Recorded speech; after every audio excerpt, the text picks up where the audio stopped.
इनका ये आंदोलन देश के समस्त छात्रों व नौजवान पीढ़ी एवं उनके परिवार वालों की भी गंभीर समस्याओं से जुड़ा हुआ है, जिसके निदान को लेकर बीएसपी लगातार गंभीर व अपने तरीके से संघर्षरत भी है। लेकिन देश को ऐसा नहीं लगना चाहिए कि छात्र व जैन जी अपनी समस्याओं को दूर करवाने की बजाय आए दिन ये लोग उनकी राजनीति में ही बुरी तरह से फंसते जा रहे हैं। उदाहरण के तौर पर दिल्ली के जंतर मंतर पर अभी कुछ दिन पहले कॉकरोच जनता पार्टी का छात्रों, नौजवानों, जैन जी आदि की समस्याओं को लेकर आंदोलन छिड़ा, तो फिर वहाँ इनके इस आंदोलन को कांग्रेस व इनके सहयोगी दलों ने हाईजैक कर लिया, जो किसी से छिपा नहीं है। अर्थात इन्होंने अपने हाथों में ले लिया और अब उसकी आड़ में अभी तक संसद भी चल नहीं पा रही है।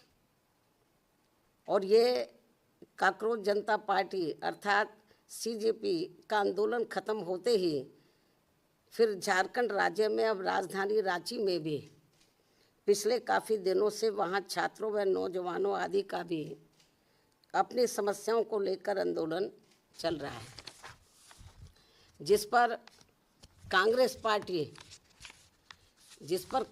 पार्टी व इनके समर्थक दल अभी तक भी खुलकर नहीं बोल पा रहे हैं।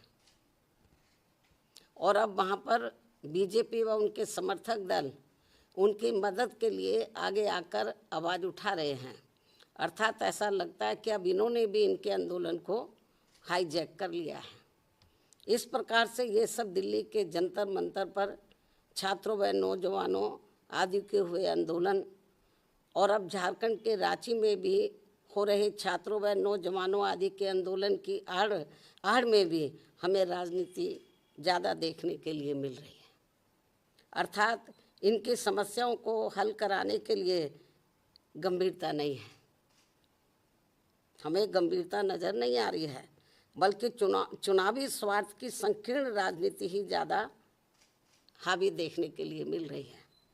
ऐसे में पूरे देश के छात्रों व नौजवानों अर्थात जैन जी से यही अपील है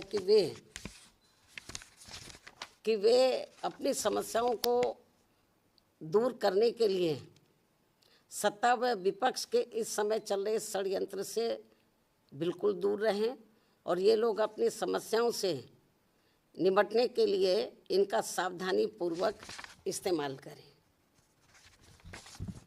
ना कि इसकी आड़ में सत्ता व विपक्ष अपने स्वार्थ की संकीर्ण राजनीति करके इनका नाजायज फायदा उठा ले। जबकि ये जग जाहिर है कि यूपी में बीएसपी की 4 बार रही सरकारों में हमने छात्रों व नौजवानों को किसी भी मामले में निराश नहीं होने दिया। अर्थात हमने छात्रों व युवाओं की सभी छोटी बड़ी समस्याओं का, खासकर उनके रोटी रोजी का विशेष ध्यान रखा है। हालांकि हमारी पार्टी प्राइवेट सेक्टर के भी कोई विरोध नहीं है, लेकिन वहाँ इन वर्गों को सरकारी स्तर पर सरकारी नौकरियों में मिल रहे आरक्षण की तरह ही इन्हें भी यहाँ ये आरक्षण मिलना चाहिए, जिसकी व्यवस्था यहाँ नहीं है। जबकि बीएसपी की सरकार ने सरकारी सहयोग से स्थापित उद्योगों में भी आरक्षण देने की व्यवस्था लागू की थी। इस प्रकार से इन वर्गों को सत्ता व विपक्ष की अंदरूनी मिलीभगत से यहाँ फिर से गुलाम व लाचार बनाने की साजिश चल रही है, जिससे बचने के लिए अभी से इन वर्गों को उत्तर प्रदेश सहित पूरे देश में सतर्क व सावधान हो जाना चाहिए और देश में अपनी एकमात्र हितैषी अम्बेडकरवादी पार्टी बीएसपी से जुड़कर इसे सत्ता में जरूर लाना है। जबकि हमने यहाँ यूपी में बीएसपी के सत्ता में आने के बाद सर्व समाज के किसी भी वर्ग के साथ कोई भी भेदभाव व पक्षपात आदि नहीं किया है। बल्कि सभी वर्गों का हर मामले में व विभिन्न क्षेत्रों में कार्यरत सभी वर्गों के लोगों का भी हर स्तर पर यानी कि राजनीतिक, आर्थिक व सामाजिक तौर पर पूरा ध्यान रखा है। अर्थात हमने बीजेपी व कांग्रेस पार्टी एंड कंपनी के लोगों की तरह उनकी जातिवादी, संकीर्ण व पूंजीवादी मानसिकता के तहत चलकर सरकार नहीं चलाई है, बल्कि बीएसपी की सर्वजन हिताय व सर्वजन सुखाय की नीतियों व सिद्धांतों के आधार पर चलकर ही सरकार चलाई है। और ये सब यूपी की जनता ने 4 बार यहाँ बीएसपी के रही सरकार में देखा है। और अब कुछ ही समय के बाद यूपी, उत्तराखंड व पंजाब प्रदेश आदि में एक साथ यहाँ विधानसभा के आम चुनाव होने वाले हैं, जिसमें ऐसे वातावरण में सर्व समाज से बीएसपी को ही कामयाब बनाने की अपील भी की जाती है।